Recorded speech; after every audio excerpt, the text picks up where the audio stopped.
Kuri uyu w'Imana igenekerezo rya 28 mu Kakaro uno mwaka wa 2024 imbonerakure z'abanyeshure bo muri za kaminuza bo makomine yose agize intara shasha ya Bujumbura bakaba bakoraniye hamwe mu kwakira abanyeshure bashasha bo mwaka wa mbere wa kaminuza. Ikindi nuko kabaye n'akaryo ko kwerekana abaserukira abandi mu mazone atandukanye agize amakomine y'intara shasha ya Bujumbura. Ewe ijwi ry'ugwaruka ntawe utokumviriza Wavrebe ijwi ry'ugwaruka FM.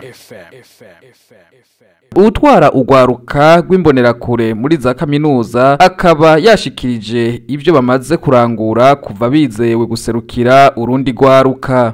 Twarate usanga muri kaminuza umuntu hamara imyaka 3 agacaheza akagenda.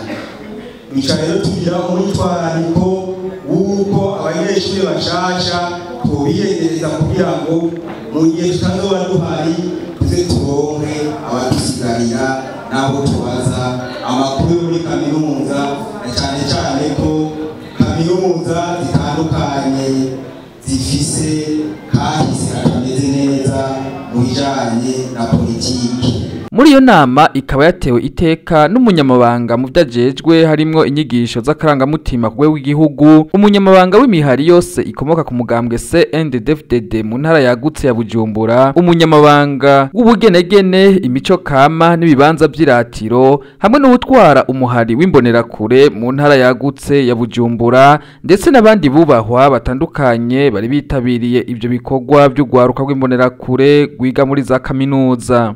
Umunyamabanga w'imico kama ubugenegene n'ibibanza vy'iratiro yashimye uko ugwaruka rw'imbonerakure bo muri za kaminuza ruriko ruratunganya ibikorwa, akaba yanatanze impanuro zitandukanye kuri urwo gwaruka. Yumvise ari muri medicine ya gatandatu, ahari abariko baraheza, hariho abariko baratangura, hariho abari hagati na hagati.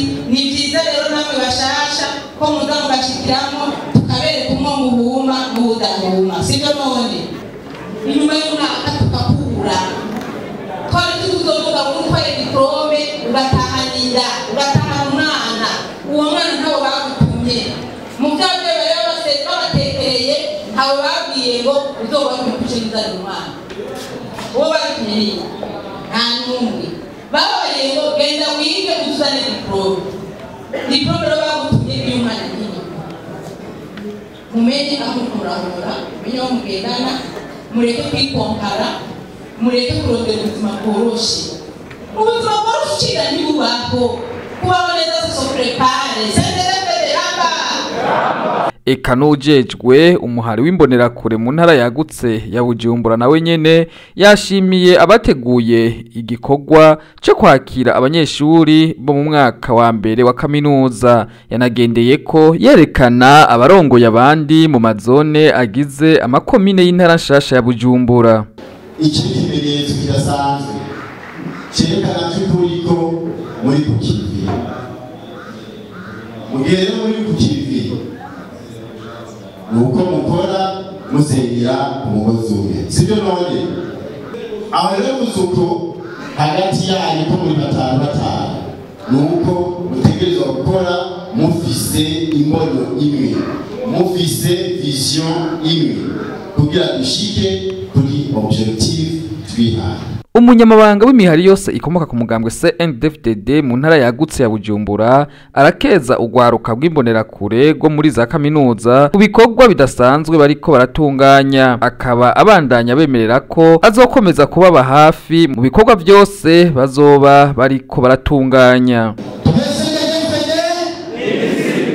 Hambavu yo kubashimira rero no kubatera intege, muramizi uko nabibemereye nk'umunyamabanga w'umugabo mu ntara y'Imihari, urubanza rwose ruzatungana tuzobavuga kandi twamaze kurumira arabitavye. None umunsi rero cyo bituma twaje kugira ngo tubashigikire.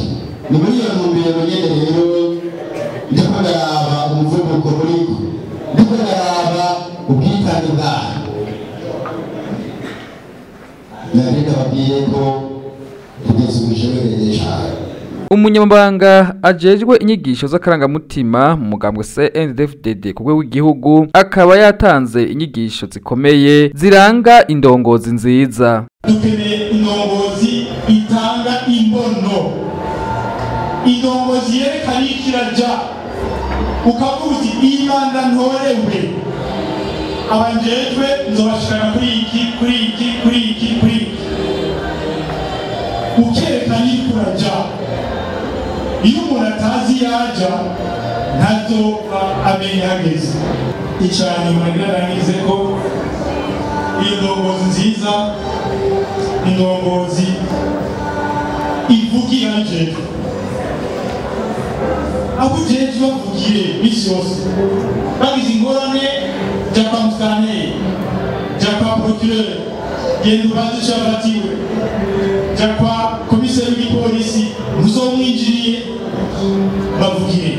Ariko kandi ntibavugire gusa urabakingira ico bashikira urumwungere, binashobotse urabagwanira byaba ngombwa